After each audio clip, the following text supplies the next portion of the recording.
जय श्री कृष्णा। राधे राधे। ओम नमो भगवते वासुदेवाय। श्री लक्ष्मी नारायण जी की कृपा आप सभी पर सदैव बनी रहे। आज की वीडियो में आप सुनेंगे फाल्गुन मास विजया एकादशी की व्रत कथा और साथ ही सुनेंगे तुलसी माता की कथा। फाल्गुन मास के कृष्ण पक्ष की एकादशी को विजया एकादशी के नाम से जाना जाता है। फाल्गुन मास भगवान श्री विष्णु जी की पूजा के लिए बहुत ही सर्वोत्तम होता है। शास्त्र अनुसार फाल्गुन मास में चंद्र देव का जन्म हुआ था और विजया एकादशी का व्रत करने और इसकी कथा सुनने से हमारी कुंडली में चंद्रमा बलवान होकर शुभ प्रभाव देते हैं, जिससे हमारा मन सदा प्रसन्न रहता है। विजया एकादशी का व्रत करने से स्वर्ण दान, भूमि दान, अन्न दान और गोदान से अधिक पुण्य फल मिलता है। यदि आपसे कोई शत्रुता रखता है तो आपको विजया एकादशी का व्रत और इसकी कथा अवश्य ही सुननी चाहिए। यह कथा सभी शत्रुओं पर विजय दिलाने वाली मानी गई है। स्वयं भगवान श्री कृष्ण ने कहा है कि विजया एकादशी की कथा को सुनने से शत्रुओं का विनाश होता है।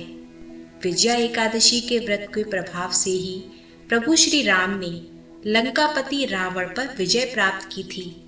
वहीं द्वापर युग में भगवान श्री कृष्ण ने युधिष्ठिर को इस व्रत की महिमा सुनाई थी और इसके बाद पांडवों ने महाभारत के युद्ध में विजय प्राप्त की थी। यह व्रत अपने भक्तों की हर मनोकामनाओं को पूर्ण करने वाला है और हर प्रकार के सुख, समृद्धि, आरोग्य और अपार धन संपत्ति देने वाला है। आज की इस वीडियो में आप सुनेंगे विजया एकादशी की वही पौराणिक कथा जो ब्रह्मा जी ने नारद जी को सुनाई थी। तो आइए भगवान श्री लक्ष्मी नारायण के चरणों का ध्यान करते हुए विजया एकादशी की इस कथा को श्रद्धा और विश्वास के साथ पूरा अवश्य सुनिएगा, ताकि कथा सुनने का पुण्य फल आपको पूर्ण रूप से प्राप्त हो सके। एक बार श्री नारद जी ने ब्रह्मा जी से कहा, हे ब्रह्मा जी, आप मुझे फाल्गुन मास के कृष्ण पक्ष की विजया एकादशी का व्रत तथा इसकी विधि बताने की कृपा करें। नारद जी की बात सुनकर ब्रह्मा जी ने कहा, हे पुत्र, फाल्गुन मास के कृष्ण पक्ष में आने वाली यह विजया एकादशी अपने नाम के अनुसार ही विजय प्रदान करने वाली है और इसकी कथा का श्रवण पूर्व के पाप तथा वर्तमान के पापों को नष्ट करने वाला है। इस एकादशी का विधान मैंने आज तक किसी से नहीं कहा, परंतु तुमसे कहता हूँ। इस एकादशी का उपवास करने वाले सभी मनुष्यों को विजय प्रदान करती है। अब श्रद्धा पूर्वक कथा का श्रवण करो।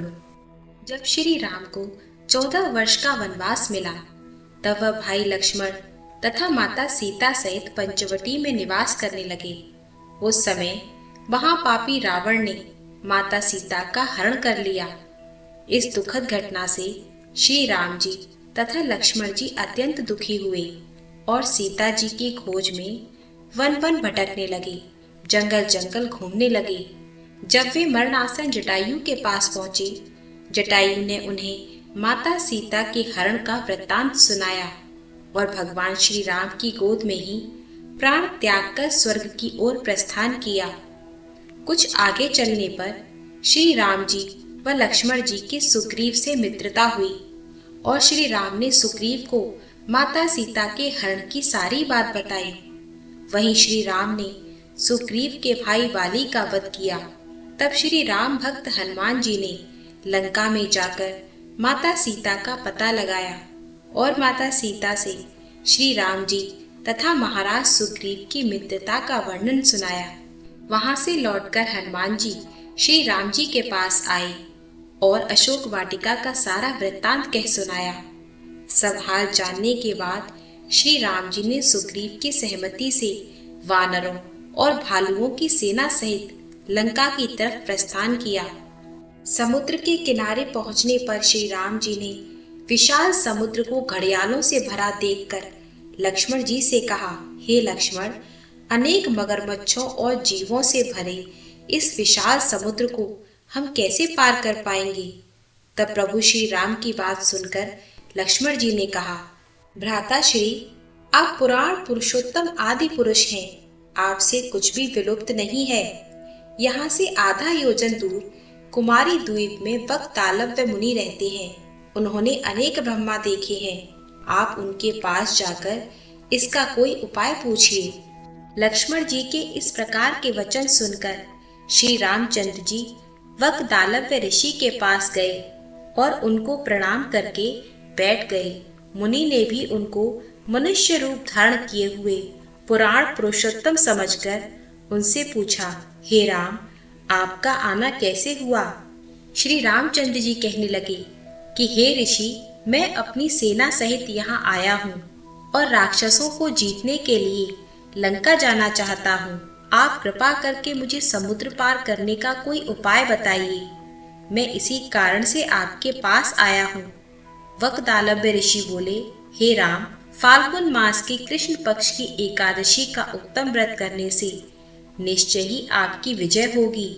साथ ही आप समुद्र भी अवश्य पार कर लेंगे।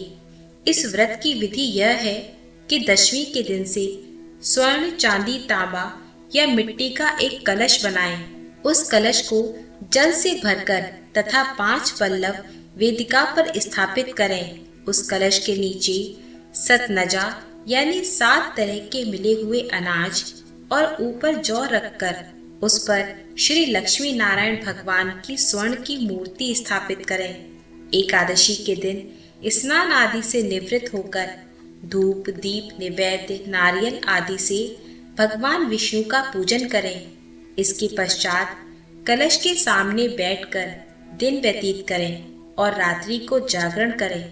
द्वादशी के दिन नित्य नियम से निवृत्त होकर उस कलश को ब्राह्मण को दान दे दें। हे राम, यदि तुम भी इस व्रत को सेनापतियों सहित करोगे तो तुम्हारी विजय अवश्य होगी।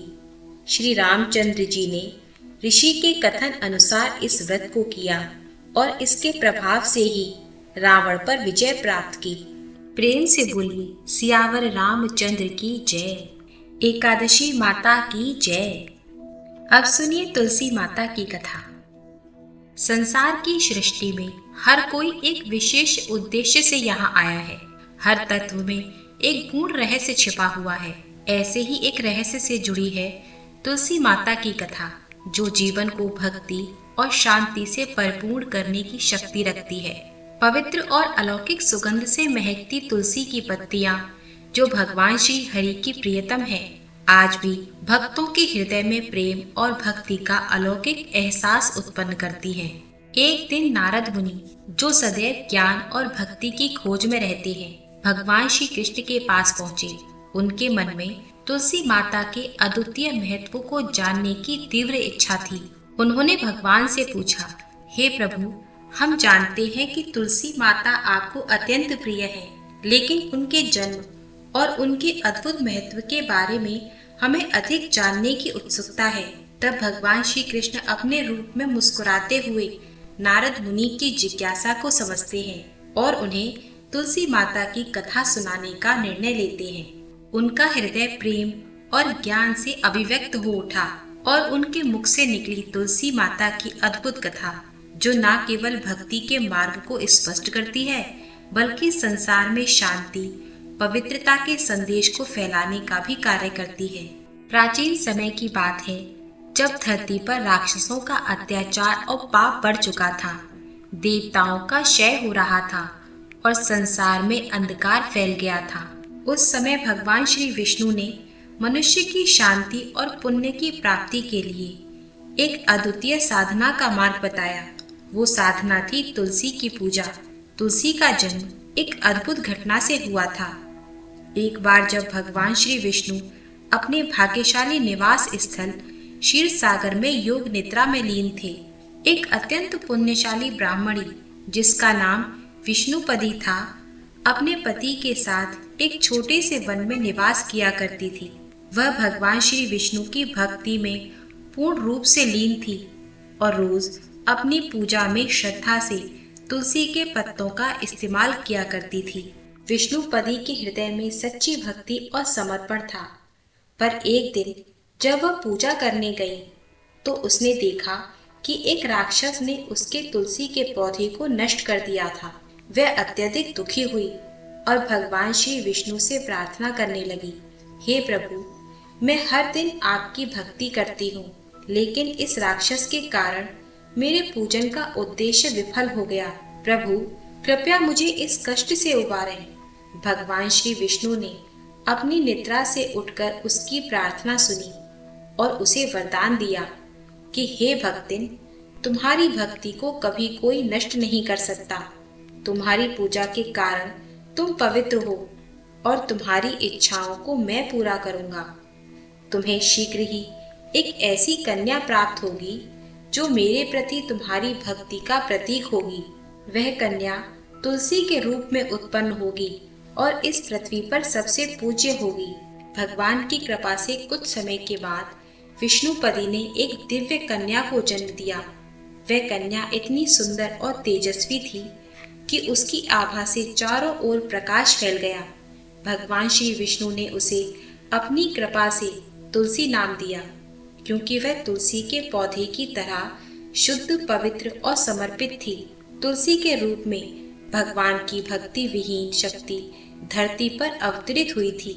जैसे तुलसी का पौधा भगवान श्री विष्णु को प्रिय था, वैसे ही तुलसी माता की पूजा हर स्थान पर भक्तों के लिए शुभ और फलदायी माने जाने लगी। भगवान ने यह घोषणा की कि जो भी व्यक्ति तुलसी माता की पूजा करेगा वह दोष मुक्त और पुण्यशाली होगा।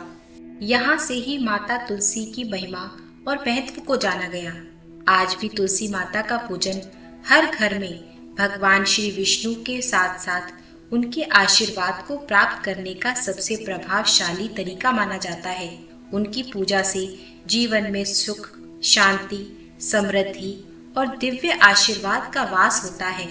एक बार किसी छोटे से गांव में एक बूढ़ी महिला, जिसका नाम था कल्याणी, जो पूरी निष्ठा और श्रद्धा से भगवान श्री विष्णु की पूजा किया करती थी। वह अत्यंत साधारण और विनम्र थी, पर उसकी भक्ति में अपार शक्ति थी। वह हर सुबह सूर्योदय से पहले उठकर अपने छोटे से आंगन में तुलसी के पौधे की पूजा करती। तुलसी माता के प्रति उसकी गहरी श्रद्धा थी, क्योंकि वह यह मानती थी कि तुलसी माता की कृपा से ही उसके जीवन की कठिनाइयों का समाधान होता है। कल्याणी का जीवन बहुत साधारण था, लेकिन एक बात थी जो उसे विशेष बनाती थी कि उसने अपने पूरे जीवन में एकादशी का व्रत बड़ी निष्ठा से रखा था। हर एकादशी को वह उपवास रखती, पूरी तरह से समर्पित होकर भगवान विष्णु का ध्यान करती। वह यह जानती थी कि एकादशी का व्रत भगवान विष्णु को प्रसन्न करने का सबसे प्रभावशाली तरीका है और उसकी भक्ति में तुलसी माता की भी विशेष भूमिका थी। लेकिन एक दिन जब एकादशी का व्रत आया, कल्याणी का मन किसी कारणवश विचलित हो गया। वह बिना ध्यान दिए अपने घर के आंगन में कुछ काम कर रही थी कि अचानक उसने अन्न के कुछ दाने अपने मुंह में डाल लिए और ठीक उसी समय एक चूहे ने तुलसी के पौधे के पास रखे पानी के पात्र को गिरा दिया, जिससे तुलसी के पौधे में जल समर्पित हो गया। यह देखकर कल्याणी घबरा गई और जल्दी से पानी के पात्र को तुलसी के पौधे से दूर किया। लेकिन इस समय क्योंकि एकादशी का दिन खत्म हो गया था और उसने गलती से व्रत तोड़ा था, अब कल्याणी को घबराहट होने लगी। वह सोचने लगी कि अब मेरी पूजा और व्रत का कोई मूल्य नहीं रहा, क्या मुझे पाप लगेगा? और वह भगवान श्री विष्णु और तुलसी माता से क्षमा की प्रार्थना करने लगी। एक अजीब सा भय उसके मन में समा गया, क्योंकि उसने जान लिया था कि यदि एकादशी का व्रत टूट जाता है तो उसके समस्त पुण्यों का नुकसान हो सकता है। लेकिन तभी एक अद्भुत घटना घटी। एक तेज रोशनी से उसका आंगन चमक उठा और सामने प्रकट हुए स्वयं भगवान श्री विष्णु और उनके साथ ही स्वयं तुलसी माता भी।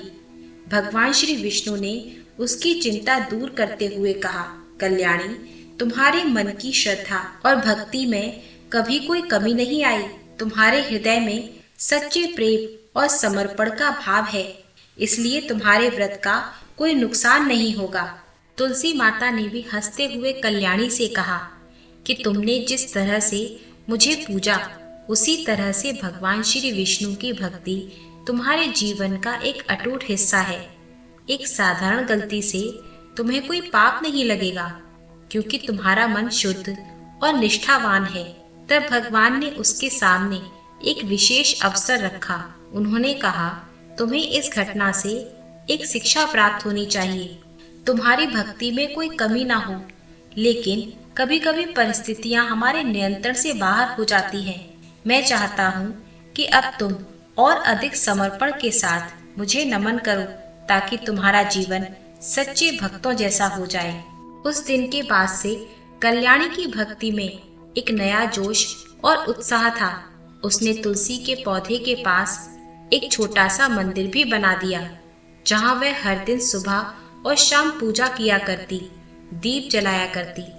एक दिन उसने देखा कि जब तुलसी के पौधे के पास में जल अर्पित कर रही थी, वह पौधा अपने आप और अधिक हरा भरा हो जाता। ऐसा लगता था मानो तुलसी माता स्वयं उसकी पूजा को स्वीकार कर रही हैं। इसके कुछ दिनों के बाद कल्याणी के घर के पास एक विचित्र घटना घटी। रात के समय एक तेज तूफान आया, जिससे गांव के कई घरों की छतें उड़ गईं। लेकिन कल्याणी के घर की छत जैसे किसी अदृश्य शक्ति ने संभाल रखी थी। तूफान के बावजूद उसकी छत पर एक भी कड़ी नहीं टूटी। यह देखकर गांव वाले आश्चर्यचकित हो गए और उन्होंने कल्याणी से पूछा, क्या तुमने कोई विशेष पूजा की है जो तुम्हारे घर का कोई नुकसान नहीं हुआ? तब कल्याणी ने मुस्कुराते हुए कहा, मैंने तो केवल अपने जीवन में भगवान श्री विष्णु और तुलसी माता की पूजा की है। उनके आशीर्वाद से ही आज सब कुछ सुरक्षित है। अब तो गांव वाले पूरी श्रद्धा से कल्याणी के घर आने लगे और वह उन्हें तुलसी माता की पूजा और एकादशी व्रत के महत्व के बारे में बताने लगी। धीरे धीरे कल्याणी का घर एक धार्मिक केंद्र जैसा बन गया और लोग वहां जाकर सुख, शांति और समृद्धि की कामना करने लगे। फिर कल्याणी के कहने से सभी गांव के लोग एकादशी का व्रत और तुलसी माता की पूजा करने लगे। इस प्रकार भगवान श्री विष्णु और तुलसी माता की कृपा से कल्याणी का जीवन बदल गया। उसे किसी प्रकार का पाप नहीं लगा और उसका व्रत भी उसी पवित्रता के साथ मान्यता को प्राप्त हुआ। तुलसी माता ने ये सिद्ध कर दिया कि सच्ची श्रद्धा और भक्ति में कोई दोष नहीं होता और जो सच्ची भक्ति से सच्चे मन से पूजा करता है, उसे भगवान कभी ना कभी अपनी कृपा से आशीर्वाद जरूर देते हैं। ये कथा हमें सिखाती है कि भक्ति और समर्पण से बड़ी कोई शक्ति नहीं होती। कभी कभी जब हम अपने कर्मों में भूल कर जाते हैं, तब भी भगवान की कृपा से वह भूल हमें किसी भी नुकसान का कारण नहीं बनने देती। तो ये थी तुलसी माता की कथा। प्रेम से बोलिए विष्णु भगवान की जय, तुलसी माता की जय, एकादशी माता की जय। वीडियो पसंद आया हो तो प्लीज़ वीडियो को लाइक करके कमेंट बॉक्स में तुलसी माता की जय ज़रूर लिखिएगा।